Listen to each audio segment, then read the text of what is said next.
Snow was falling softly over Manhattan, covering Fifth Avenue in a silver glow. Inside a penthouse apartment overlooking the city, Emily Watson adjusted the last ornament on their 12-foot Christmas tree.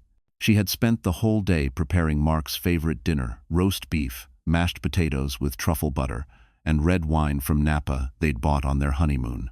At 7:30, she checked the clock again. He was late. Emily's hand rested on her stomach, feeling the soft kicks of the baby she carried. "Daddy will be home soon," she whispered. Her phone buzzed. It was a message from Mark. "Still in a meeting. Don't wait up." She frowned. A meeting? On Christmas Eve?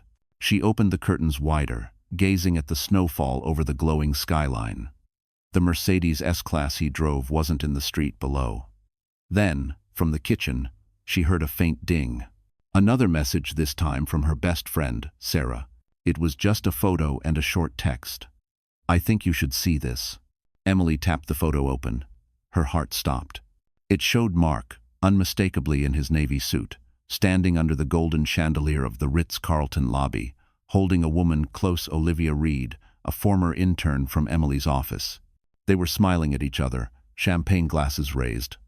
The timestamp read 9:14 p.m. Her chest tightened. Her breathing turned shallow. "No," she whispered, gripping the phone so hard her fingers went white. Maybe it was a business event, she thought. Maybe it wasn't what it looked like.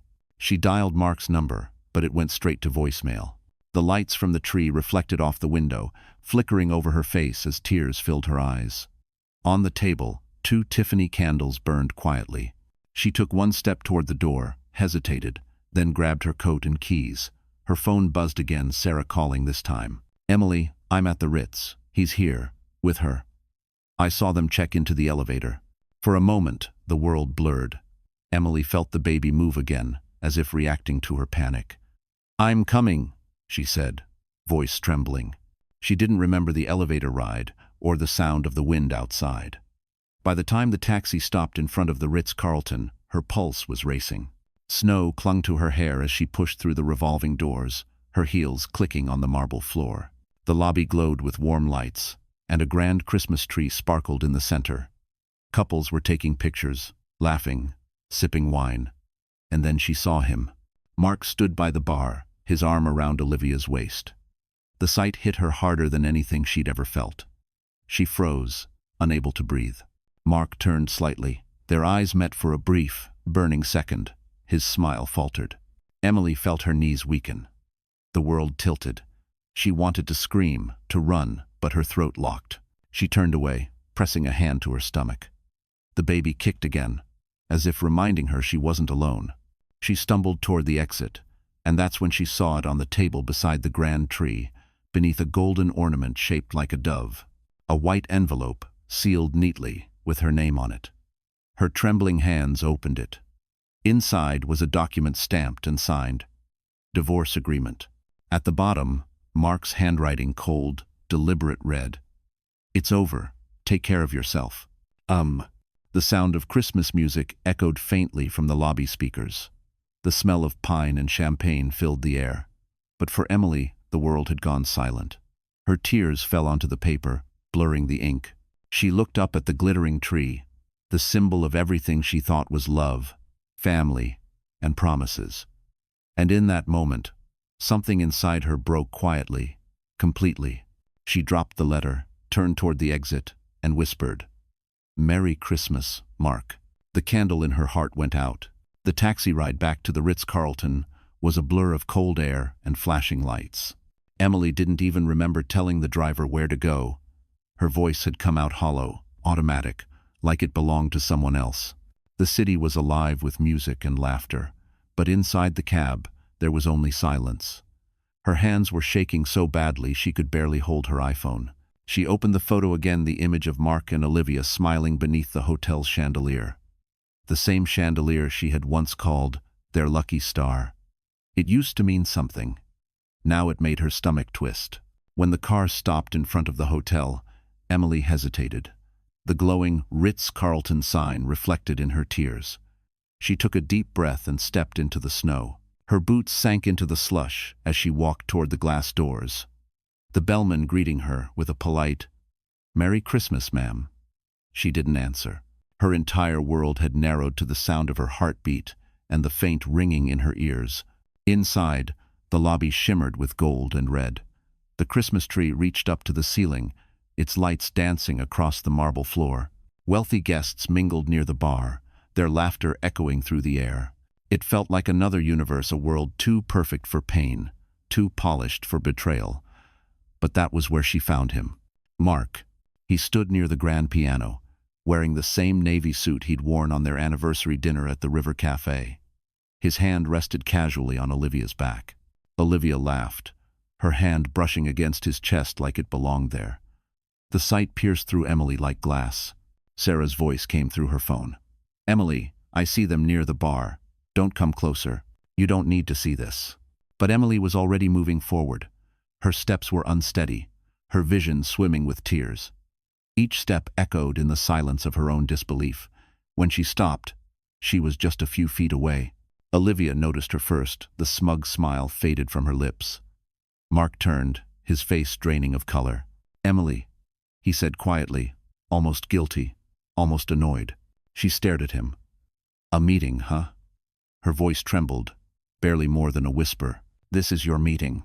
Mark opened his mouth, searching for words. Olivia moved slightly behind him, pretending to be nervous. The scene was absurd. Emily, in her maternity coat, trembling with betrayal, standing before the man she'd trusted her entire life. He finally said, "You shouldn't be here. You're stressing yourself and the baby." Those words snapped something inside her. "Don't you dare talk about our baby." Her voice rose, breaking through the festive music. Heads turned. People stopped talking. Olivia whispered something to Mark, but Emily didn't hear. She was staring at the table beside the Christmas tree again, at the envelope she'd found earlier. Still lying there, torn open by her shaking hands. The divorce papers. Proof that everything was already decided. "Was this your Christmas gift to me?" she asked, her voice trembling. "You couldn't even tell me in person." Mark sighed. "Emily, let's not do this here." Her heart shattered all over again. The man she loved wasn't even trying to deny it. Not even trying to fight for her. The lobby felt colder than the snow outside. People were watching now, whispering, some recording on their phones. Emily felt the humiliation burning through her cheeks. Sarah appeared behind her, grabbing her arm. "Let's go," she whispered. "He's not worth it." Emily's tears fell, but her face stayed expressionless. "You're right," she said softly. "He's not." She turned away, one hand on her stomach, walking slowly toward the exit. Behind her, the laughter resumed, muffled by distance. She stepped outside into the falling snow, the cold wind biting her cheeks. The hotel lights glowed behind her, but Emily didn't look back. As the cab pulled away, she whispered to herself, "This isn't the end, it's just the moment I wake up." The next morning, Manhattan looked almost unreal. The snowstorm had covered everything in a clean white blanket, but inside Emily's apartment, the air was thick with silence and the smell of cold leftovers from last night's untouched dinner.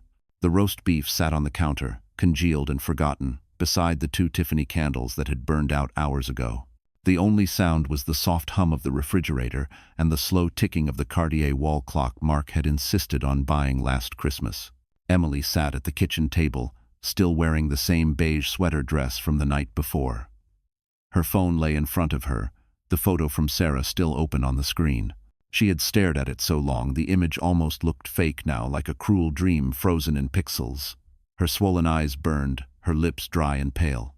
She hadn't slept. Every time she closed her eyes, she saw Mark's face under those hotel lights, his hand on Olivia's back, the way he looked at her like she was the only woman in the world. She pressed her hands to her temples, trying to stop the flood of thoughts. Her stomach tightened again, the baby shifting inside. "I'm sorry, sweetheart," she whispered. "Mommy's just broken." Her voice cracked, echoing faintly in the still apartment.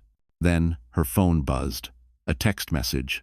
For one fleeting second, hope flared in her chest. Maybe it was Mark. Maybe he regretted everything. But when she looked, her blood ran cold. It was a message from an unknown number, with a single line. "You should check the email Mark sent to HR last week." Her fingers trembled as she opened her MacBook. The glow from the screen filled the dark kitchen. She logged into her work account and scrolled through the inbox. There it was, a forwarded email chain from Mark's company domain. The subject line read, "Urgent. Review and confirmation. Emily Watson." Attached was a document she had never seen before. She clicked it open and froze. It was a company resignation letter, hers. It looked official, even carried her digital signature. The letter claimed she had voluntarily stepped down from her position as head of PR due to personal health matters. Her eyes darted to the signature at the bottom. It looked like her handwriting, but she had never written it. Someone had forged it. Her breath quickened. She scrolled further and saw Mark's reply to HR. "Please process the resignation immediately. Emily has decided to take time off before the baby arrives." Emily's hands covered her mouth. "Oh my God," she whispered. Her husband hadn't just betrayed her heart, he had started erasing her career, her identity. She rushed to her documents folder, searching for company contracts, financial statements. Everything was missing. Folders she had locked were deleted or renamed. Her phone buzzed again. Another text. "You can't trust Sarah. She's meeting Mark right now at the River Cafe." Her mind spun. Sarah? Her best friend? The one who had comforted her last night, who had said, "He's not worth it?" Her chest tightened as she remembered Sarah's tone on the phone, too calm, too measured, almost rehearsed. Emily grabbed her coat and her keys. Her reflection in the mirror startled her pale skin, red eyes, and a look she barely recognized. The kind of look people wear when they've lost everything but still have to keep breathing. She took one last glance at the glowing city outside her window, then whispered, "You picked the wrong woman to destroy." She stepped into the elevator, the metallic doors closing like a promise behind her. Down on the street, she called for a cab, her breath visible in the icy air. Somewhere across Manhattan, her husband and her best friend were sitting together, and she was going to find out why. As the taxi sped toward the River Cafe, her phone buzzed again with a message that would change everything. The cab crossed the Brooklyn Bridge, just as the first rays of morning touched the skyline. Manhattan shimmered behind her like a city made of glass and lies. Emily sat motionless in the back seat, one hand on her stomach, the other gripping her phone. She replayed every memory with Sarah, every laugh, every late-night talk about loyalty, marriage, trust. How could it all be a lie? When the driver stopped in front of the River Cafe, she hesitated for a moment. It was supposed to be her and Mark's anniversary spot, a place filled with warm lights, string music, and memories of love that once felt unbreakable. Now it was the setting of her possible second betrayal. She stepped out, her boots crunching against the thin frost on the ground. Through the glass windows, she saw them. Sarah sat across from Mark at a private table by the window, her hair perfectly curled, a folder open between them. Mark looked calm, confident, the same expression he wore during his investor meetings. Sarah leaned forward, whispering something, and Mark smiled faintly before signing a document. Emily's throat tightened. It wasn't just friendship, it was business. A deal. Her deal. She ducked behind a pillar near the entrance, her heart hammering in her chest. She took out her iPhone and opened the camera, zooming in through the window. The screen showed clearly Sarah passing Mark a flash drive. The folder on the table had her company logo, Emily's company. The contracts she had worked on before her supposed resignation. The waitress walked by, carrying mimosas and croissants. Mark's laughter floated through the glass, muffled but cruel. For a second, Emily thought of running inside, flipping the table, screaming until the truth shattered every lie. But she stopped herself. She couldn't fight blind anymore. Not this time. Her phone vibrated again, a call from an unknown number. She stepped away from the door and answered quietly. "Mrs. Watson," a male voice said. "My name is Thomas Grant. I used to work with your father years ago. You don't know me, but I think you need help." Emily froze. "Who are you? How did you get my number?" "I saw what your husband is doing," the man continued. "He's using your digital signature to transfer assets. He already filed a power of attorney to his name last week. If you don't act fast, you'll lose everything, including your child's inheritance." Her knees went weak. "How do you know all this?" "I've been tracking a few of his transactions," Thomas said calmly. "I was your father's lawyer. He once told me, "If anything ever happens to my daughter, protect her from sharks." Tears welled in Emily's eyes. Her father had died 3 years ago, and hearing his name now felt like someone had reached into her chest and touched the last part of her heart still intact. "Listen carefully," Thomas said. "Don't confront them. Record everything. Save every message, every document. And meet me at my office tonight. We'll start building your case." Emily ended the call, trembling but determined. Through the window, she watched Sarah laughing at something Mark said. Her best friend's hand brushed over Mark's as if sealing a secret pact. The waitress placed the check on the table. Mark handed her his black Mont Blanc pen, the same one Emily had given him for his promotion. The symbolism was almost too much to bear. Emily lifted her phone, hit record, and whispered, "Smile, Mark. This time, you're the one being watched." "Doe." She stepped back, her breath visible in the frosty air, and turned toward the street. Her heart was breaking, but her mind had never been sharper. As she walked away from the River Cafe, she didn't notice that Sarah's eyes had already followed her and that she was texting someone. She knows. That evening, Manhattan was wrapped in glittering lights again, as if the city wanted to erase every trace of betrayal under its glow. But for Emily, there was no light left. She returned to the penthouse alone, her hair damp from the snow, her heart heavier than ever. The moment she opened the door, the familiar scent of pine hit her, the Christmas tree still standing tall by the window, ornaments shining in soft gold. It looked beautiful, but it felt like a stranger had decorated it. On the marble floor, a few envelopes were scattered bills, letters, and one white envelope marked with her name in Mark's handwriting. Her breath caught. She picked it up carefully, like it might explode. The weight of the paper felt final, cold. She sat on the couch and opened it slowly. Inside was a single page, written in Mark's sharp, distant tone. "Emily, I'm sorry it came to this. I need freedom. You deserve peace. The assets have been handled. Don't make this harder than it needs to be. Her fingers tremble." Handled. She turned the paper over on the back. A legal stamp confirmed it. The property deed of their penthouse was now under Mark's name alone. He had filed the transfer the same day she had been hospitalized for a prenatal checkup. Her mind replayed every small moment, the times he'd stayed late, working, the nights he'd slept on the couch, the sudden secrecy with his phone. All of it, signs she refused to see. Her body started shaking uncontrollably. She stood up, knocking the glass snow globe from the table. It shattered on the floor, tiny shards glinting in the Christmas lights. Her phone rang again. Sarah. The name lit up on the screen like poison. Emily hesitated but answered. "Emily, please, you have to calm down," Sarah said softly. "Mark told me you're threatening to go to the police. That's not going to help anyone." Emily's jaw tightened. "Help anyone, Sarah. He forged my signature. He stole my house, my company. Emily," Sarah interrupted, her voice trembling now. "You don't understand. Things got complicated.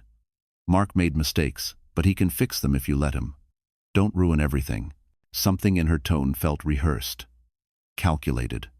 The same voice that had once told her, "He loves you more than he can say." "Are you working with him?" Emily whispered. There was silence. Then a click. Sarah had hung up. Emily dropped the phone. The silence that followed was deafening. She walked toward the tree again. The lights blinked softly, innocent and warm. At its base, she noticed something, an envelope half hidden among the wrapped gifts. She knelt and pulled it out. Another document. Another betrayal. This time, it wasn't from Mark. It was a bank statement, her joint savings account, drained 2 days ago. The total left, $74.32. Her knees gave way. She sat on the cold floor, staring at the paper through blurred vision. The baby moved inside her, gentle but insistent, grounding her in reality. "You still have me," she whispered weakly. "We'll survive this. Somehow." The clock struck midnight. Somewhere outside, carolers were singing. Emily wiped her tears, stood up slowly, and looked at the city lights one last time. Her reflection in the glass looked nothing like the woman she'd been 2 days ago. She was bruised, hollow, but still standing. She grabbed a black marker from the counter, crossed out Mark's name on the deed, and scrawled over it in shaky letters. Not yours anymore. Then she took the divorce papers, placed them neatly under the tree, and whispered, "Merry Christmas, Mark." When she turned off the lights, the only glow left in the room came from the tree and from the fire starting to burn in her heart. The night after Christmas was colder than anyone remembered. The city was quiet, blanketed in snow that muffled every sound. Inside the Fifth Avenue penthouse, the only light came from the tree Emily hadn't turned off. It stood in the corner, glowing faintly, mocking her with its beauty. The divorce papers still lay beneath it, like ghosts waiting to be acknowledged. Emily sat on the living room floor in her robe, her knees pulled up to her chest. Around her were the remnants of a life she no longer recognized: Mark's cufflinks on the table, a half-empty bottle of wine, the shattered snow globe she hadn't bothered to clean. Her hair clung to her face, damp with tears. The TV flickered silently in the background, showing happy families opening gifts, laughing under golden lights. She couldn't bear to listen. Her phone had been ringing for hours. Sarah had called twice. Unknown numbers kept appearing, probably Mark's lawyers. She turned the phone face down on the floor, unable to look. She didn't have the strength to explain anything to anyone. The baby kicked softly, as if reminding her it was still there, still alive inside her despite everything. She placed a hand on her belly, whispering, "I'm trying. I promise I'm trying." Then came the sound, a knock at the door. Sharp, deliberate. Emily froze. For a second, her heart leapt. Maybe Mark had come back. Maybe this nightmare was over. But no, it was too late for that. She stood up, clutching her robe tighter, and opened the door. A delivery man stood there holding a cardboard box, frost in his beard. "Delivery for Mrs. Watson," he said. She frowned. "I didn't order anything. It says urgent," came from a downtown office. He handed her an iPad to sign, then left before she could ask more questions. Emily carried the box inside, cutting it open with trembling hands. Inside was a neatly folded envelope and a USB drive. The envelope was stamped with a familiar logo, Mark's firm. She unfolded the letter slowly. "Emily, consider this a courtesy. All remaining personal items in the property are now in Mark Watson's possession. Please vacate within 72 hours. Any belongings left will be disposed of." Her hands went numb. Disposed of? He was evicting her from her own home. The baby kicked again, stronger this time. Emily stumbled to the couch, gasping for air. The betrayal was complete. It wasn't just emotional, it was erasure. Her eyes fell on the USB drive. She plugged it into her laptop, the screen lighting up with files. At first, it was financial statements, transfers, legal documents. But one folder caught her attention: private recordings. She clicked it open and froze. Video thumbnails appeared: Mark and Olivia in different hotel rooms, laughing, talking, kissing. But at the end of the list, one file stood out. It was titled, "Watson, Transfer, Confession, MP4. Ah. With a shaking finger, she hit play. The footage showed Mark in his office, talking on speakerphone. His voice was calm, confident. "Make sure the account's in Olivia's name by Monday. My wife won't notice a thing, she's too busy being pregnant and emotional." The sound of laughter followed his laughter. The same laugh that used to make her feel safe. Something inside her snapped. She slammed the laptop shut, pressed both hands over her mouth, and let out a raw, guttural sob. Years of love, trust, and sacrifice poured out in that single cry. She cried until her throat burned and her body ached until there were no tears left. When she finally looked up, the city lights outside seemed distant and cold. She wiped her face with the sleeve of her robe and whispered, "You took everything, Mark. But you forgot I'm still breathing." Her voice trembled, but the words carried power. She stood, gathering the documents, the USB, and her phone. The fire inside her was small, but it was real. As she turned off the Christmas tree for the last time, the room went dark except for the glow from her laptop, where the words, "File copied successfully," flickered on screen. The following morning, the snow had stopped, but the world outside still looked gray and hollow. Emily hadn't slept. She sat at the kitchen counter, wrapped in a blanket, sipping cold coffee she didn't even taste. Her laptop sat open in front of her, the copied files from Mark's USB lined up neatly on the screen. Her heart still raced every time she thought about his voice in that recording, mocking her, dismissing her, calling her emotional. Her phone buzzed. A message flashed across the screen. "You need to leave that apartment now. He's moving money again. Call me Thomas Grant." She hesitated for only a second before pressing call. "Mr. Grant?" Her voice came out hoarse. "Emily, listen carefully," he said. His tone was steady, the kind of voice that made people trust him instantly. "Mark filed a temporary court order this morning. He's claiming you're mentally unstable and unfit to handle finances during pregnancy. If he wins, he gets full control of your accounts and assets. You have 24 hours before the order is finalized." Her grip tightened on the phone. "He's saying I'm unstable? He's the one who—" "I know," Thomas interrupted gently. "That's why you need to meet me today. I've already pulled his transaction records. You have more power than you think, but we need evidence that can't be dismissed as emotional revenge." Emily took a shaky breath. "Where do I meet you?" "My office," he said. "Madison Avenue, corner building near Bryant Park. Bring every document, every file, and the original USB." She looked around the apartment, her home, the one she'd built piece by piece. The baby's half-finished nursery waited quietly down the hall, soft toys lined up on the white shelf. "If I walk out now," she said softly, "I might never come back." Thomas's voice softened. "Sometimes you have to lose a house to save your life." She ended the call and stood up. Her reflection in the kitchen window startled her.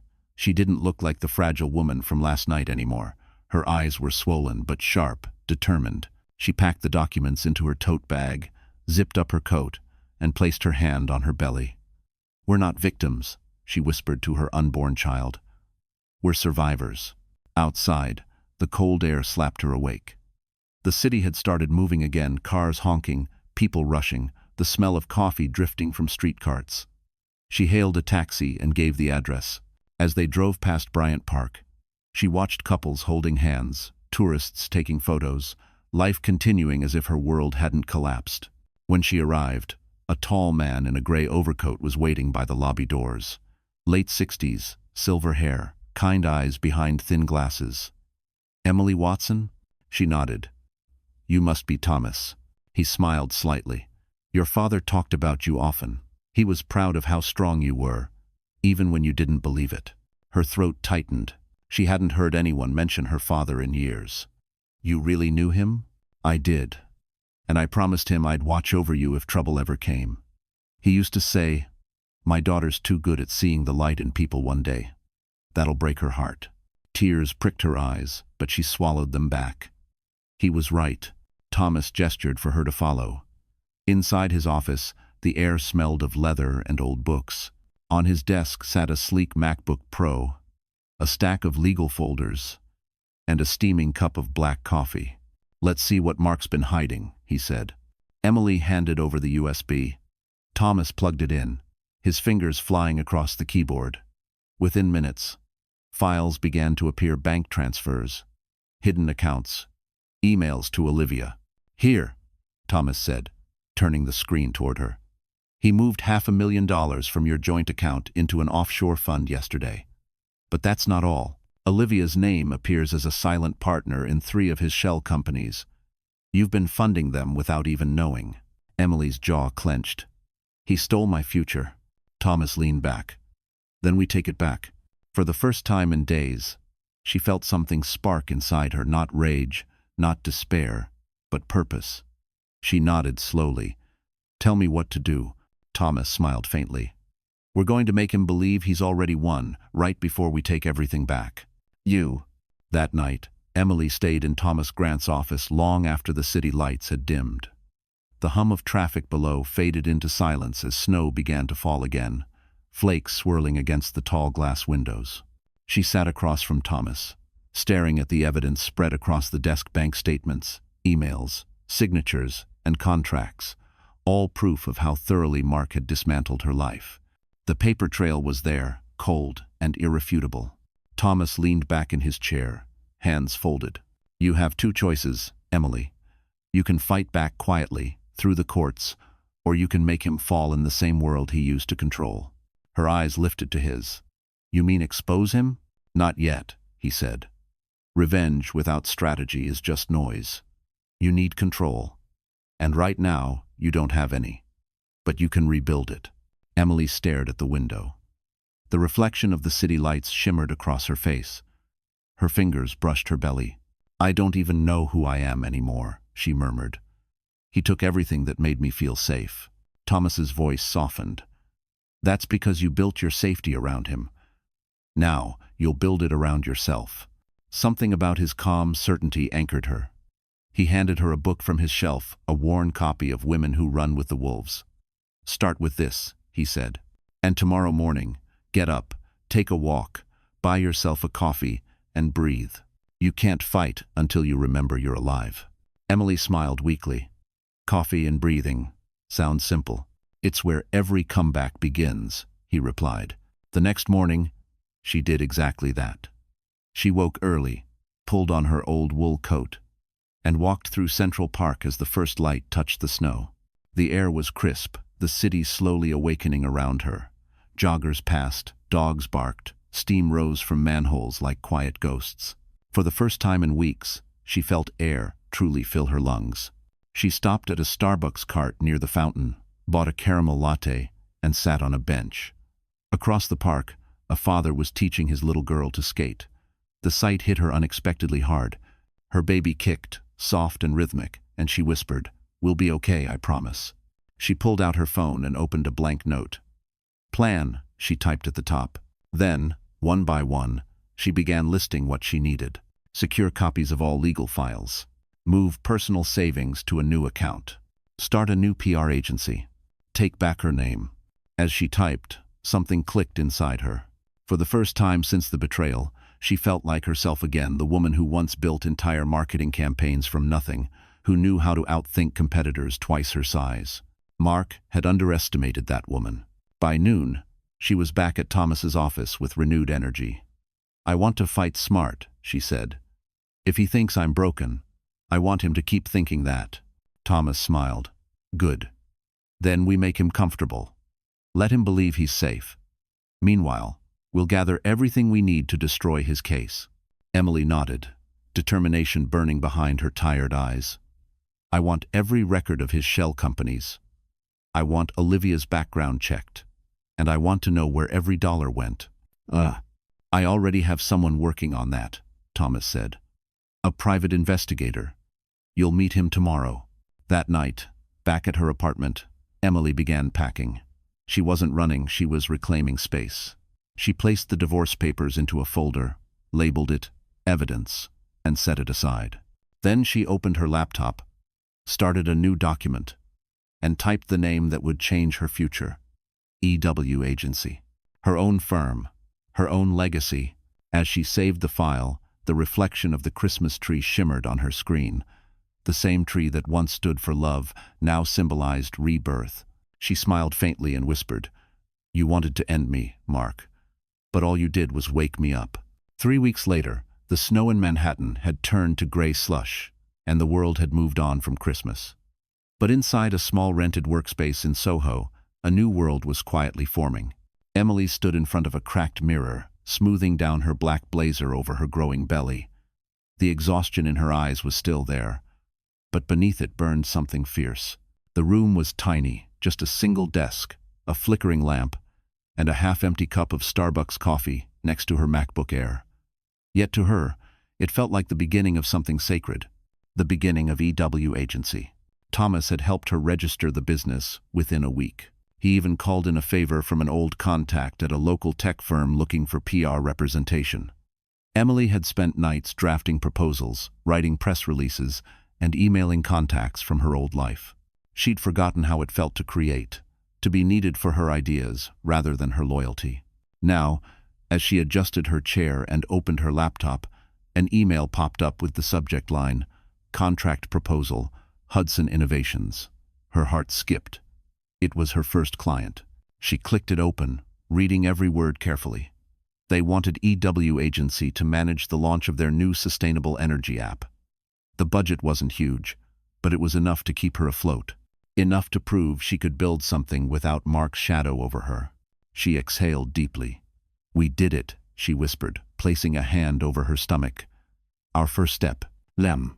Across town, in his luxury office on Park Avenue, Mark was on a call, completely unaware that the woman he thought he'd broken was already rising again. He was too busy planning his next merger with Olivia, using the money he'd stolen to buy his way into a new investment fund. But karma, Emily thought, has a perfect memory. That afternoon, she met with her new client at a cafe near Bryant Park. The CEO, a young entrepreneur named Jason Lin, extended his hand with a smile. "I've read your proposal, Emily. It's bold. We like bold." "Thank you," she said, shaking his hand firmly. He glanced at her stomach, then back at her eyes. "You sure you're up for this? Launching a company while pregnant?" She finished for him, smiling. "Trust me, this baby's been through worse meetings than this one." Jason laughed. "Good answer." He signed the papers right there. As Emily left the cafe, the wind lifted her scarf, the sun breaking briefly through the clouds. She looked up at the skyline. The same buildings that once made her feel trapped now felt like open doors. That evening, back at her office, she called Thomas. "The contract's signed," she said. "I knew you'd land it," he replied. "Mark always underestimated your mind." Emily's smile faded slightly. "Speaking of him, have you found anything new?" Thomas sighed. "Plenty. But you're not going to like it." Olivia's name is now listed as co-founder of one of his companies. They're preparing a joint press conference next month. Her stomach turned. "He's going public with her." "Yes. But that's good for us. The more public he gets, the harder the fall." Emily hung up and sat in silence for a long moment. The baby kicked again, soft but steady. She rubbed her belly gently. "You hear that? He's giving us a stage." Then she stood, grabbed her notebook, and began sketching plans for her first campaign. Every tagline, every pitch, every detail was crafted with precision and purpose. She wasn't just rebuilding her career, she was sharpening her weapon. At midnight, she closed her laptop, feeling something she hadn't felt in months: pride. The skyline glittered beyond the window, the hum of New York like a heartbeat matching her own. She whispered, "You wanted a war, Mark. Now you'll get one." And as she turned off the lights, the EW agency logo glowed softly on her screen, the name of a woman reborn. The first week of February brought a chill sharper than any winter wind. Emily had just finished her morning meeting with Jason from Hudson Innovations when her phone buzzed. The name flashing on the screen made her blood run cold. "Mark Watson." She stared at it for a long second before answering. "What do you want?" Her voice was calm, controlled too calm. "Emily," Mark said, his tone careful, almost rehearsed. "I think we should talk. In person." She laughed bitterly. "About what? The fake resignation? The forged signatures? Or the baby you've ignored for months?" "I made mistakes," he said quickly. "But Olivia isn't what you think. She's been manipulating me. I didn't know half the things she was doing until recently. Stop," Emily cut in. "You're not calling to confess. You're calling because something's going wrong." Silence, then a sigh. "You always could read me too well." "Not." She could almost picture him leaning back in his expensive chair, that same smug half-smile he used when trying to negotiate his way out of guilt.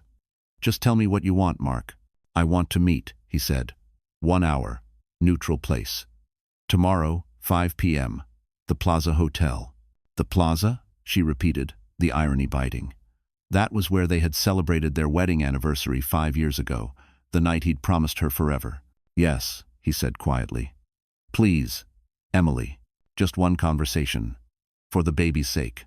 Against every rational thought, something inside her wanted closure. So she agreed. The next day, she arrived early. The Plaza's lobby was just as she remembered: grand chandeliers, marble floors, the scent of roses drifting through the air. She wore a fitted gray coat, her hair neatly tied back, confidence in every step. Gone was the broken woman who once cried under a Christmas tree. Mark arrived 10 minutes late, wearing the same arrogance disguised as charm. He smiled as if nothing had happened. "You look different," he said. "Different usually means alive," she replied flatly. They sat across from each other in the tea lounge. He ordered coffee like it was an ordinary day. Emily watched him carefully. He looked tired. Too tired. There were shadows under his eyes, a stiffness in his hands. He leaned forward. Emily, I'm in trouble. Olivia turned everything against me. She's threatening to leak private files. I need your help. She blinked slowly. My help? You ruined me, Mark. You forged my name, stole my company, my home. And you think I'll help you? He reached into his briefcase, pulled out a thick folder, and slid it across the table. These are copies of the transfers. I can prove Olivia was behind most of it. She planned everything to get to you through me. Emily didn't touch the folder. You really think shifting the blame will fix this? You're not scared because you lost money, Mark. You're scared because she's smarter than you. His jaw tightened. You're enjoying this. No, she said. But I am learning from it. He sighed. Emily, I still love you. I was stupid. I got caught up trying to be something I'm not. Let's fix this together. For our child. For a moment, the words almost reached her. Almost. But then she remembered the USB, the laughter in that recording, the way he said too emotional. She met his gaze and smiled sadly. You should have thought about that before you decided I was disposable. Mark's expression shifted from pleading to frustration. If you go to court, we both lose. She stood, smoothing her coat. No, Mark, you lose. I rebuild. She left the folder untouched, walked past the chandeliers, and stepped into the cold February air. Her phone buzzed again. Thomas. How did it go? She looked back once at the hotel. He's cracking, she said. And he doesn't even know I've already filed the evidence. As she hung up, a small smile formed on her lips. The game had just turned in her favor, and Mark had no idea how close his fall really was. The next morning, the city awoke under a blanket of fog. Emily sat by the window of her small Soho office, a steaming cup of tea in her hands, watching the gray mist roll past the buildings. She hadn't been able to sleep after the meeting with Mark. His words echoed in her head not because she believed him, but because they revealed fear. Mark Watson, the man who once believed he controlled everything, was finally losing it. Her laptop chimed with an incoming email from Thomas. The subject line read, "You'll want to see this." Attached were documents labeled Asset Report, M. Watson. She clicked, her heartbeat quickening as the files opened. There it was. Proof. Bank transactions totaling over $2 million, siphoned through offshore accounts. Payments to Olivia Reed, listed under consulting fees. Purchases for luxury watches, designer jewelry, and even a Mercedes S-Class, all under a shell company funded by her stolen assets. She scrolled further and stopped cold. Among the transactions was one dated 3 weeks ago. Cartier Boutique, $18,000. Custom bracelet engraving, Forever Yours, O.R. Her hands shook as she read the receipt. The same man who had begged her for forgiveness had bought his Mistress jewelry while pretending to be the victim. Rage surged through her, hot and clean, burning away whatever pity she had left. Then came another message from Thomas. There's more. Check the attachments carefully. She opened the second file. It was a scanned copy of a property deed, a luxury apartment in Tribeca, purchased under Olivia's name. The buyer's signature, Mark Watson. Emily stared at the screen, speechless. He hadn't just betrayed her emotionally or financially. He had rebuilt his life using her foundation. Every cent, every brick, every ounce of success came from her sacrifices. She pressed her palms against her eyes, taking slow, deep breaths. The baby kicked gently, as if grounding her back in reality. It's okay, she whispered. Mommy's not crying anymore. Her phone buzzed again, an unknown number. Against her better judgment, she answered.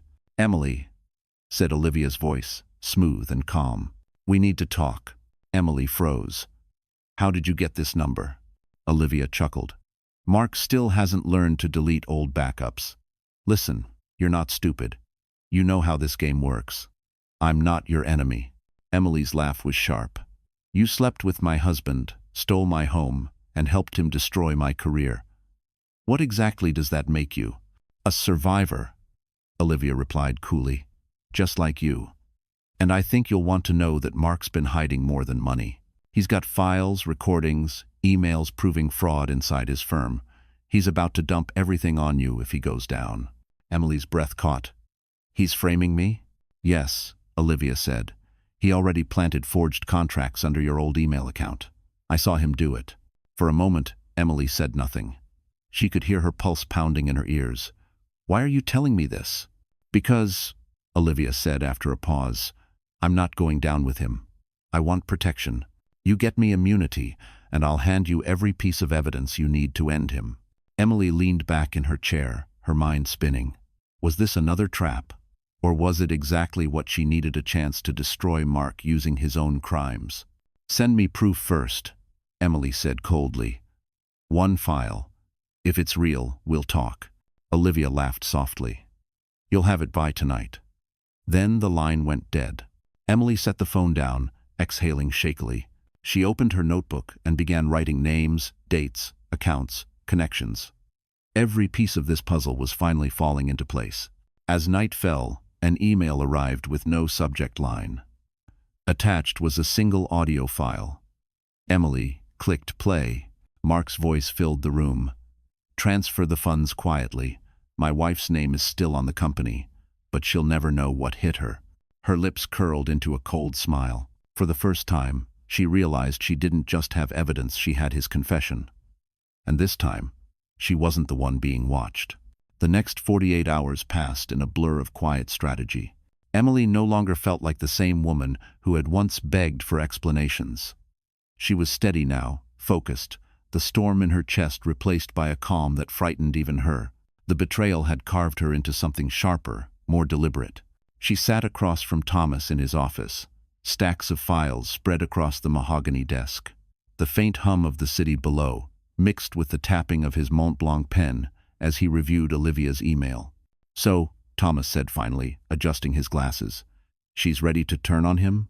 She's desperate, Emily replied. Olivia's smart enough to know when the ship is sinking. She wants immunity, but she's also terrified of losing everything she's stolen. Thomas nodded. Then we use her. If she delivers proof, we'll involve the federal investigators. But we'll do it on your terms. Emily leaned forward. I want Mark to see it happen. I want him to watch everything crumble. Thomas smiled faintly. Then we'll make it public. They began planning. Olivia had agreed to meet Emily in person at a neutral location, a quiet art gallery in Chelsea that closed early on weekdays. Thomas arranged for a hidden camera and 2 trusted agents from his network to monitor the exchange. Emily's only instruction, make sure Mark finds out about it. That night, she received another message from Olivia.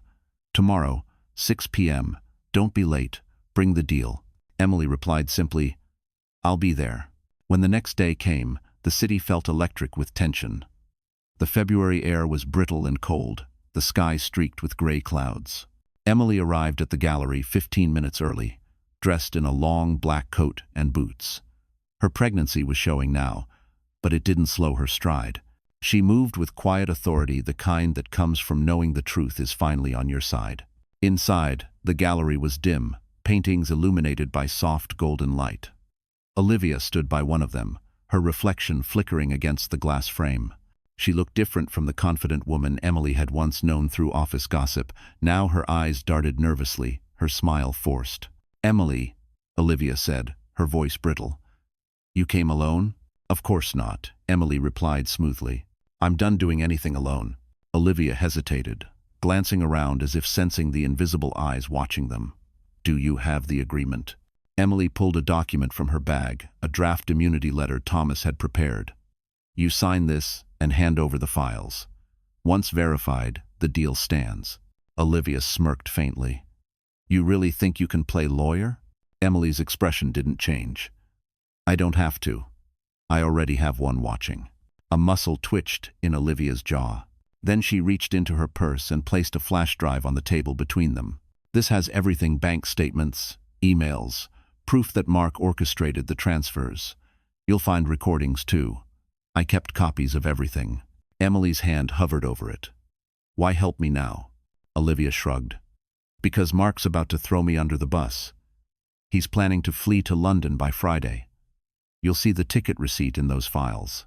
Emily froze for half a second. London, of course. Mark always talked about getting a fresh start overseas. You've done the right thing, Emily said quietly. Olivia smiled thinly. No, I've done the smart thing. Before Emily could respond, a familiar voice echoed through the gallery doorway. You always were good at pretending, Olivia. Mark. He stood at the entrance, fury radiating from him. His eyes darted between them, then to the flash drive. So this is how you repay me? He snapped. Olivia's face drained of color. Mark, But before he could reach them, Thomas stepped from the side hallway with 2 officers. Mr. Watson, he said calmly, you're under investigation for fraud, identity theft, and corporate embezzlement. The room fell silent, except for Mark's ragged breathing. He looked at Emily, disbelief flooding his face. You set me up. Emily met his eyes, her voice steady. No, Mark, you set yourself up. I just made sure the world saw it happen. As the officers led Mark away, Olivia sank into a chair, trembling. Emily turned toward the door, the weight of justice heavy but freeing. For the first time in months, she felt the world shift back into balance. 2 months later, New York shimmered beneath the spring lights. The city that had once felt cruel now looked like it was holding its breath for her. Emily stood before the mirror of her dressing room, adjusting the silver gown that hugged her curves and softened around her growing belly.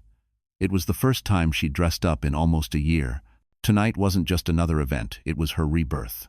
The Women in Leadership Gala was being held at the Park Avenue Grand Hall, a night that gathered CEOs, entrepreneurs, and media leaders across the country. Emily's agency, Agency, had just been nominated for Breakthrough PR Firm of the Year. When she first received the invitation, she almost declined. But Thomas insisted. You built this, he'd said. It's time they see you not as Mark Watson's wife, but as Emily Watson, the woman who rose from ashes. The gown shimmered under the soft light, and her reflection almost startled her. She looked powerful, calm, and unmistakably different. The fragile woman who once cried over shattered promises was gone. Her phone buzzed on the vanity Thomas texting. Cars waiting downstairs. She slipped on her silver heels and took one last look at the baby bump beneath her gown. We're doing this together, little one, she whispered, smiling faintly. When she arrived at the gala, flashes from cameras filled the night. The marble lobby glittered with chandeliers, and the sound of champagne glasses clinking filled the air. Conversations hushed as she entered. Some faces she recognized from the industry, others from the news. Many whispered her name like a headline reborn. Emily Watson, a woman greeted warmly, extending a hand. I've heard so much about your comeback. You're inspiring so many of us. Emily smiled, shaking her hand. Thank you. I just kept moving forward. That's all any of us can do. Across the room, she spotted Thomas near the stage, speaking with the event host. He gave her a small nod of reassurance. The orchestra began playing softly, and the lights dimmed. It was time for the awards. But then something unexpected caught her attention. Near the bar, a familiar figure lingered. Olivia Reed. She was alone, her once polished appearance replaced by something brittle. Gone was the arrogance, replaced by exhaustion. Their eyes met for a second. Olivia lowered her gaze and disappeared into the crowd. Emily felt no anger, only closure. Olivia had testified in court after Mark's arrest, trading her immunity for the truth. Mark had been indicted for fraud, embezzlement, and falsifying corporate documents. The trial was scheduled for next month, and his face was now plastered across every finance magazine in disgrace. Ladies and gentlemen, the host's voice echoed through the hall. Tonight, we celebrate resilience, vision, and leadership. Applause followed. Emily exhaled slowly, her heart pounding. She wasn't nervous, just aware of how far she'd come. When her name was announced as the winner, the audience rose in a standing ovation. She walked onto the stage, her heels clicking softly, the lights blinding but warm. Thomas stood nearby, pride shining in his eyes. The host handed her the Crystal Award, engraved with her name. Emily took a breath, holding the microphone. A year ago, she began, her voice steady. I thought my life was over. I thought betrayal had taken everything from me. But I learned something sometimes. Life burns down your world just to show you what you're made of. The crowd grew silent, listening. I stand here not as someone who was broken, but as someone rebuilt. To every woman who has ever been silenced, underestimated, or betrayed, remember this. Survival is not weakness. It's proof of power. Thunderous applause filled the room. Cameras flashed. Thomas clapped the loudest, a proud smile crossing his face. Emily stepped off the stage, tears shining in her eyes. She didn't need revenge anymore. She had something better: peace, success, and a future she'd created with her own hands. As she looked toward the exit, she whispered to herself, "You took my name, Mark, but you'll never take my story." And for the first time in a long while, she truly felt free. The next morning, the headlines spread across every major outlet from New York to Los Angeles. Former investor Mark Watson faces criminal trial for fraud and embezzlement. His once polished face stared back from newsstands, his confident grin replaced by a mugshot that screamed arrogance finally undone. The media tore him apart: his lavish lifestyle, his mistress, his betrayal. Everything he had tried to bury was now public property. Emily sat in her office at EW Agency, a cup of mint tea warming her hands as she watched the chaos unfold on her MacBook screen. Her assistant, a young intern named Lily, knocked softly on the door. "Miss Watson, CNBC wants your comment. They're covering the scandal live." Emily didn't even look up. "No comment," she said calmly. "Let the truth speak for itself." "Huh." Lily nodded and left, closing the door behind her. The silence that followed was oddly peaceful. For months, Emily had dreamt of this moment. Mark facing the world stripped of his power. But now that it was here, she didn't feel triumph. She felt closure. Thomas called a few minutes later. "The prosecutors are adding new charges," he said. "Forgery, tax evasion, identity theft." Olivia's testimony sealed it. "He's looking at years behind bars." Emily exhaled slowly. "So it's really over." Thomas paused. "Not entirely. He still has the right to a hearing next week. The defense is claiming mental strain and manipulation by Olivia." Typical desperation. Emily gave a humorless laugh. "He's still blaming everyone but himself." The rest of the day moved quietly until her phone buzzed with an unknown number. Against her better judgment, she answered. "Emily." The voice was rough, tired, but unmistakable. "Mark." She closed her eyes. "You're not supposed to be contacting me." I needed to talk," he said. "They've taken everything. My accounts, my name. Olivia turned on me. The partners cut me out. You've won." Emily's throat tightened, but her tone stayed cool. This was never about winning. It was about justice. He laughed bitterly. "Justice? You think justice fixes this? You ruined me." "You ruined yourself, Mark," she replied. "You just never thought consequences would apply to you." There was silence on the line, then a low sigh. "I was jealous of you," he said suddenly. "You were always stronger. I couldn't handle it. I wanted control because I was afraid you'd outgrow me." Her chest ached not from love, but from recognition. That was always the truth. He couldn't stand her success, her independence. He had wanted to own her light instead of standing beside it. "I did outgrow you," she said softly. "And that's what terrifies you most." He didn't respond. The call ended. That night, the world watched as Mark Watson appeared in court for his preliminary hearing. The camera flashes blinded him as he walked up the courthouse steps in a wrinkled suit, his wrists bound by silver cuffs. Reporters shouted questions. He ignored them, jaw tight. Inside, Emily sat quietly in the back row beside Thomas. She hadn't told anyone she would attend. The moment she saw Mark escorted into the courtroom, a strange calm filled her. He looked smaller than she remembered, his posture slouched, his confidence gone. When the judge read the list of charges, Emily's hands rested protectively on her belly. The baby kicked softly, as if sensing her calm. Mark's lawyer tried to argue stress, emotional instability, manipulation, but it didn't matter.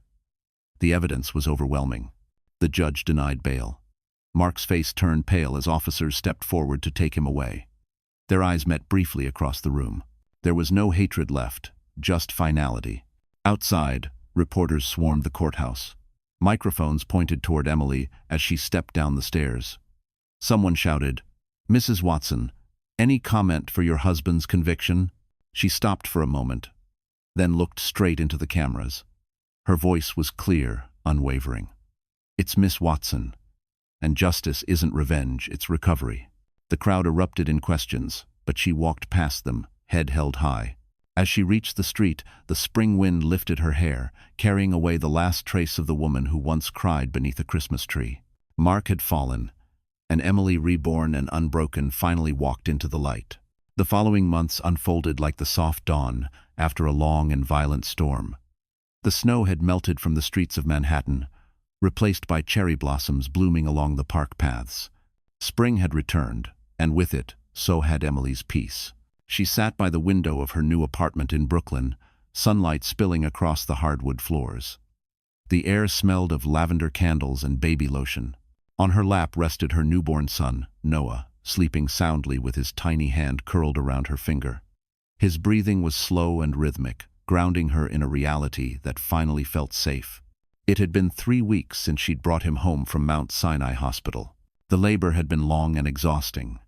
But when she first heard his cry, she knew everything she had endured, every betrayal, every tear had led to this single moment. Thomas had visited that first day, carrying a bouquet of white lilies. "He's perfect," he'd said, looking down at Noah. "And so is his mother." Now, in the quiet of the afternoon, Emily replayed those words with a faint smile. For the first time, she believed them. Her life was simple but full again. E.W. Agency had expanded rapidly after the gala. New clients flooded in luxury brands, wellness startups, even nonprofits wanting her touch of authenticity. Her story had gone viral after the speech, and people admired her not for surviving scandal, but for transforming it into strength. Still, there were moments of reflection late nights when she'd stand on the balcony, watching the skyline, remembering the woman who had once lived in fear of losing everything. That woman was gone now. In her place stood someone unshakable. The knock on her door came just as she laid Noah in his crib. She opened it to find a tall man holding a paper bag and a nervous smile. "John Harris," he said, extending his hand. "We met briefly at the gala. I brought you coffee and muffins because I figured new mothers survive on caffeine and carbs." Emily blinked in surprise, then laughed a sound that felt foreign but wonderful. "You remembered." "And hard to forget the woman who gave the best speech of the night," John said, stepping inside when she gestured. They sat by the window, the city alive in the distance. John worked as a creative director at a digital media company, someone Thomas had introduced her to weeks earlier for a campaign collaboration. But beneath the business, there was something softer, a quiet understanding that didn't need explanation. "You look at peace," John said gently. "I am," Emily replied, glancing at Noah. "For a long time, I thought peace meant having someone to protect me. Now I know it means protecting myself." He nodded, his expression thoughtful. "You rebuilt your whole life.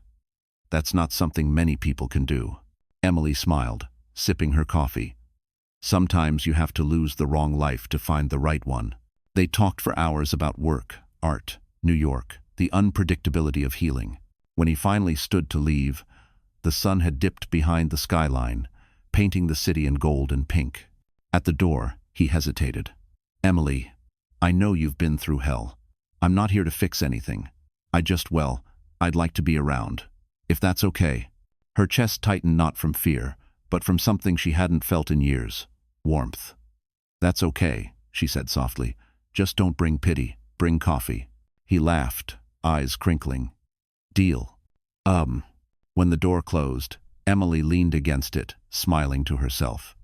The baby stirred, and she walked over, touching his tiny cheek. "We're okay now," she whispered. "We're really okay." Outside, the city pulsed with new life. The past was gone, but it had built her into someone extraordinary. As she watched the night settle over Brooklyn, she realized that love wasn't something she'd lost, it was something she was finally ready to choose again. Summer rolled into New York with soft heat, and the scent of blooming magnolias drifting through open windows. Emily's life had fallen into a rhythm that felt almost unreal, quiet mornings with Noah, days spent building her agency, and evenings shared with John, who had become a steady presence in her world. It wasn't a fairy tale. It was better real, slow, and healing. The small Brooklyn apartment that once felt temporary now pulsed with life. The walls were covered with Noah's first photos, framed quotes, and one painting John had made of the Manhattan skyline at sunrise. On the windowsill sat a tiny cactus that Emily had bought months ago, the only plant that had survived her chaotic year. Strong roots, John had joked once, and she'd smiled because he was right. That morning, Emily stood in the kitchen, her hair tied loosely, barefoot on the cool tile. She was preparing breakfast oatmeal for herself, milk for Noah, when John came in, still in his gray t-shirt, holding 2 cups of coffee. "One with too much sugar, just how you like it," he said, setting it down beside her. "You're learning," she teased. He grinned. "I'm a fast study."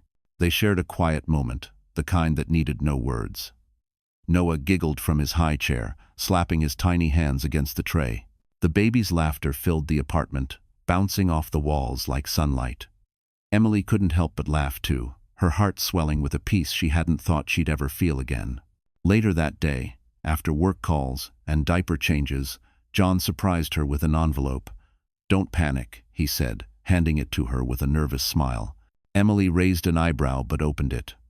Inside was a photo, a cozy brownstone townhouse not far from Prospect Park. "What's this?" she asked. "Our next step," he said softly. "I know it's sudden, but I think you and Noah deserve space. A home that's yours. Ours, if you'll let it be." Her breath caught. For a moment, the ghosts of her past whispered Mark's promises, the mansion that turned into a prison, the illusion of love she had once believed unbreakable. But then she looked at John, steady, patient, genuine, and felt something entirely new. She smiled, tears forming in her eyes. "You really think we're ready for a house?" "I think you've been ready for everything you were once afraid of," he replied. "This time, it's not built on lies. It's built on love." The words hit deep. Emily covered her mouth, laughing through tears. "You're impossible." "I'll take that as a yes," he said, pulling her into a hug. A month later, they moved into the brownstone. It wasn't grand like the Fifth Avenue penthouse she had once owned, but it was perfect. Sunlight spilled into every room, the smell of fresh paint lingered, and laughter seemed to live in the air. The first night there, Emily tucked Noah into his crib, then joined John on the rooftop terrace, where fairy lights glowed against the city's summer sky. "You did all this," he said quietly, gazing out over Brooklyn. She shook her head. "No, we did." He took her hand. "Do you ever miss it, the old life?" Emily thought for a long moment. "No," she said finally. "I miss who I thought I was back then. But the woman I've become? I'd never trade her for anything."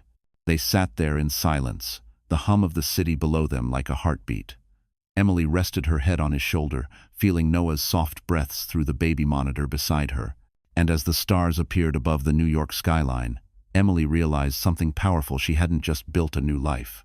She'd built a home filled with truth, love, and the kind of peace money could never buy. By autumn, the trees in Brooklyn had turned shades of gold and rust. The brownstone smelled of apple pie and baby lotion, and the soft crackle of the fireplace filled the evenings. But as peaceful as Emily's new world had become, the echoes of her past were not done with her yet. Mark Watson's trial was set for late October.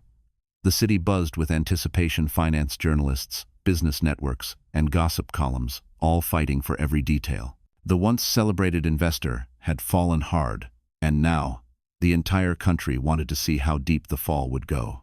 Thomas called one crisp morning as Emily was walking Noah through Prospect Park. The baby was bundled in a blue knit blanket, babbling softly. "It's official," Thomas said. "The court subpoenaed you as a key witness. You'll testify next week." Emily stopped mid-step. "Me? I thought my statements were enough." "They want the human side," Thomas explained. "The prosecutors believe your testimony will show intent, how Mark's manipulation started long before the financial crimes. It's about painting the full picture." Emily looked down at Noah, whose small eyes blinked up at her with innocent trust. "I'll do it," she said. "For him, for all of it." The days leading up to the trial felt heavy with memory. She found herself revisiting old wounds she thought had already healed, the nights of tears, the betrayal, the fear of losing everything. But now, those memories no longer crushed her. They reminded her of how far she had come. When the morning of the hearing arrived, she stood before the mirror, steadying herself. She wore a simple navy dress, her hair pulled into a low bun.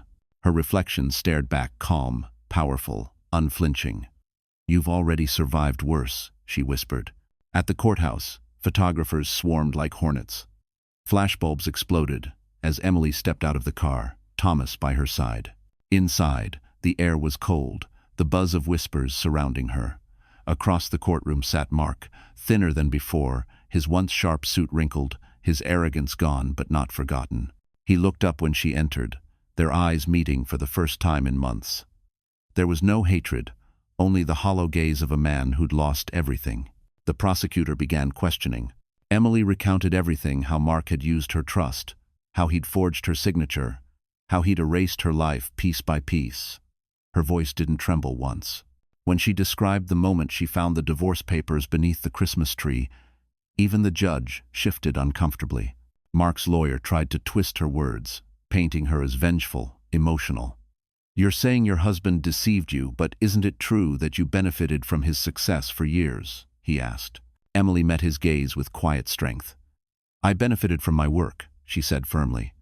"The success was mine too until he stole it." The courtroom fell silent. Even the judge seemed moved. When she stepped down from the witness stand, Thomas gave her a small nod. "You just closed the door," he whispered. A week later, the verdict came. Guilty on all counts. The sentence, 15 years in federal prison, no parole for the first 10. The news hit the media like wildfire. Mark's name trended for days, but for all the wrong reasons. That night, Emily stood on her rooftop terrace, the city lights glimmering below. She held Noah in her arms as John wrapped a blanket around her shoulders. "It's over," he murmured. Emily exhaled deeply. "No," she said softly, watching the skyline. "It's just beginning." She looked at her son, his tiny hand gripping her dress. "You'll grow up knowing what truth looks like," she whispered. "And you'll never have to see me afraid." As the wind carried away the last whisper of winter's ghosts, Emily finally understood justice wasn't revenge. It was peace earned through courage, and she had earned every ounce of it. It had been 6 months since the trial. The leaves had fallen, snow had come and gone, and now the city was pulsing again with spring. But for Emily, life no longer followed the rhythm of seasons. It followed the steady heartbeat of something new, purpose. She stood backstage at the Manhattan Conference Hall, her heart thudding not with fear but with anticipation. On stage, a banner stretched across the room. Women rising. Stories of power, healing, and rebirth. Emily was the keynote speaker. Her agency had become one of the most sought-after firms in the city. But tonight wasn't about business. Tonight was about truth. Thomas had been the one to suggest it. "Your story's not just survival," he'd said. "It's a manual for resilience. People need to hear it." So here she was dressed in a cream suit, her hair loose around her shoulders, Noah's small handprint-shaped charm resting on a gold chain around her neck. John was in the front row, holding Noah in his lap, the baby giggling softly at the stage lights. The event host's voice echoed through the hall. "Please welcome Emily Watson, founder of EW Agency, advocate for women's empowerment, and proof that rebirth is real." Applause thundered. Emily walked onto the stage, the bright lights momentarily blinding her. She paused, inhaled deeply, and smiled. "Good evening," she began, her voice clear and calm. "A year ago, I was sitting alone on the floor of my apartment on Fifth Avenue, holding a letter that told me my marriage and the life I'd built was over. I was pregnant, terrified, and completely lost." The audience went silent. "I thought that was the end," she continued, "but what I didn't know was that endings are often disguised beginnings." That night, something broke, but something else woke up. The part of me that believed I could rebuild, even if I had to start from ashes. Her eyes swept the crowd rows of women, some with tears in their eyes, some nodding silently. "I was betrayed by the person I trusted most," Emily said, her tone firm but warm. "But betrayal taught me the most important truth I've ever learned. No one can destroy you unless you let them define you." A few people in the audience clapped softly. She smiled. "I learned to build again. I started a company in a tiny room with nothing but an old laptop and a dream. I learned to raise my son without fear. And I learned that power doesn't always roar sometimes. It's just the quiet decision to keep going." She paused, her voice softening. "For every woman who's ever been told she's too emotional, too fragile, too dependent. I want you to know. They're wrong. You're not too much. You're exactly enough." The applause this time was stronger, echoing through the hall like a wave. Emily glanced at John and Noah in the crowd. John smiled, pride shining in his eyes. Noah waved his tiny hand, making her laugh mid-sentence. She closed with a line she'd written the night before. "Pain doesn't end your story, it edits it. It sharpens you, humbles you, and teaches you where your real strength lives. And when you finally rise, you realize the story was never about who broke you, it was always about who you became afterward." The audience rose in a standing ovation. Cameras flashed, people cheered, some even cried. Emily bowed her head slightly, overwhelmed.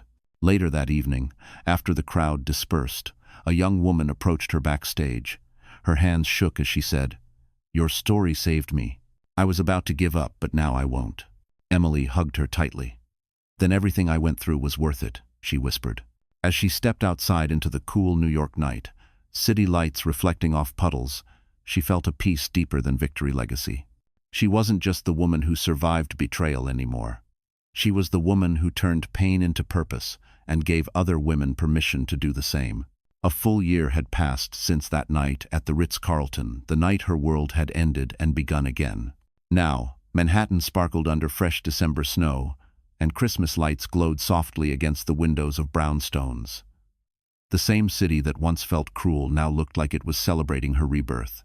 Emily stood in her living room, decorating a new tree smaller than the one she'd once had on Fifth Avenue, but far more meaningful. It stood beside the window of her Brooklyn home, strung with handmade ornaments and paper stars she and Noah had crafted together. The baby, now almost a year old, sat on the floor, giggling as he pulled on the tinsel. John appeared behind her, holding 2 mugs of hot cocoa. "You're supposed to decorate, not supervise your little criminal there," he teased. She turned and smiled. "He's developing leadership skills early." He laughed and handed her the mug. "So, the first Christmas in the new house. How does it feel?" Emily looked around the stockings hung neatly by the fireplace, the faint smell of cinnamon cookies in the oven, Noah's laughter filling the air. "It feels real," she said softly. "Not perfect, not glamorous, but real." John nodded. "That's the best kind of happy." They spent the next hour hanging the last few ornaments. When she reached the top of the tree, Emily hesitated before placing the star. Her fingers brushed the silver edges, and for a brief moment, she saw the ghost of another Christmas, the cold marble floors, the luxury tree, the letter that had shattered her world. John noticed her pause. "Hey," he said gently. "You okay?" She blinked, coming back to the present. "Yeah," she whispered. "I was just remembering who I was that night." He stepped closer, resting a hand on her shoulder. She was strong, even then. She just didn't know it yet. Emily smiled through tears. "You always know what to say." "I've had practice," he said, kissing her forehead. Later that evening, after Noah had fallen asleep, they sat by the fire. Snow drifted softly outside, muffling the city's noise. Emily leaned back on the couch, her head on John's shoulder. "Do you ever think about how strange life is?" she asked. "A year ago, I thought my story was over. Now I'm sitting here, holding a new chapter." John squeezed her hand. "That's the thing about stories, they don't end when people break you. They end when you stop believing you deserve more. And you never stopped." She smiled, tears glistening in her eyes. "You know, I used to hate Christmas. It reminded me of everything I lost. But now, it feels like forgiveness." He turned to her, eyes soft. "Then let's make it a promise. Every year, no matter what happens, we start fresh. No ghosts, no regrets, just us." Emily nodded, her voice quiet but sure. "Deal." They sat there for a long time, the fire crackling softly, the tree lights reflecting in their eyes. Outside, the snow thickened, blanketing the city in silence. Emily thought of Mark, of how distant that life felt now. She didn't wish him pain anymore. The universe had already taught him his lesson. Hers had been about rediscovering grace. She stood and walked over to the tree, picking up one final ornament, a tiny silver heart engraved with the words, "Noah's First Christmas." She hung it on the lowest branch, where the baby could see it in the morning. Then she whispered, almost to herself, "You're safe now, little one. And so am I." Behind her, John wrapped his arms around her waist. They watched the lights twinkle, their reflections intertwined in the glass. As midnight struck, Emily realized the truth. The best revenge had never been destruction. It was peace, love, and the quiet joy of knowing she had turned her pain into something beautiful. 1 year later, the world had changed again. The air over New York shimmered with early winter frost, and the skyline glowed like an ocean of stars. But for Emily, this Christmas didn't feel like the anniversary of pain. It felt like a celebration of everything she had rebuilt. She stood backstage at the New York Women's Leadership Gala at the Plaza Hotel, the same place where Mark had once broken her heart. The irony wasn't lost on her. She could almost hear the echoes of that first night, the laughter, the betrayal, but now, standing tall in a navy silk gown with her head held high, she realized something profound. She wasn't that woman anymore. She was the storm that had outlasted the ruin. "Miss Watson, you're on in 2 minutes," the stage manager said. Emily smiled. "Thank you." In the audience sat Thomas, John, and little Noah, now a toddler, giggling in his seat beside his father. The sight of them steadied her pulse. She touched the silver bracelet on her wrist, engraved with one word: "Rise." It had been a gift from John on her birthday, a reminder of how far she'd come. The lights dimmed. The host's voice echoed through the ballroom. "Tonight, we honor a woman who turned tragedy into triumph. Please welcome Emily Watson." Applause thundered through the hall. Emily stepped onto the stage, the chandeliers catching the shimmer of her dress. She paused at the podium, scanning the crowd: business leaders, journalists, women from every corner of the country, all of them waiting for her story. She began softly. 3 years ago, I stood in this same hotel, beneath this same ceiling. But that night, I wasn't here as a guest.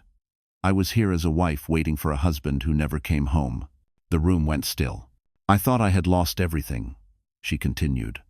"But life has a way of rebuilding you in the ashes of your own destruction. That night wasn't the end of my story. It was the moment I began to write it for myself." Her voice grew stronger. "I lost a home, a marriage, and a name. But I found something far more powerful. Me, the version of myself that doesn't beg to be loved, but knows she already is by her child, by her purpose, by the life she built with her own hands." There was a ripple of emotion across the crowd, women wiping tears, men nodding silently. Emily smiled gently. "I used to think strength meant never breaking. But I learned that true strength is breaking open and choosing to heal anyway." She looked toward the front row where John held Noah, the child waving his tiny hand at her. "Today, I stand here not just as a survivor, but as a mother, a leader, and a believer that forgiveness is the highest form of freedom." The applause rose again, loud and unrestrained. When the ceremony ended, she walked off stage to find John waiting. "You were incredible," he said, wrapping his arms around her. She laughed softly. "You always say that, because it's always true." They left the ballroom together, stepping out onto Fifth Avenue. Snow was falling again, gentle, endless, peaceful. The city glowed beneath it, alive and forgiving. Emily stopped for a moment, looking up at the grand Christmas tree across the street. The lights danced just as they had that first terrible night. But this time, there was no pain. Only gratitude. She whispered, "We came full circle." John looked at her, smiling. "And you turned the circle into something unbreakable." She reached for his hand, their fingers intertwining as Noah babbled in his arms. The snow swirled around them, wrapping their little family in silver light. As the city bells chimed midnight, Emily whispered the final truth of her journey. "I didn't just survive. I became everything they said I couldn't be." And in that moment, she knew the light had finally come home.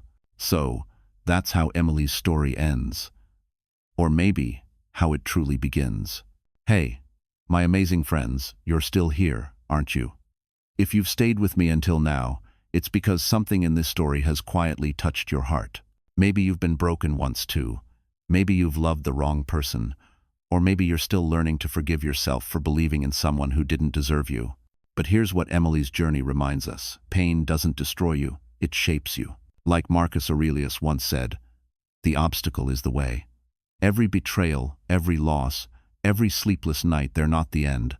They're the beginning of who you're meant to become. Healing isn't forgetting, it's transforming. So tonight, wherever you are, remember this.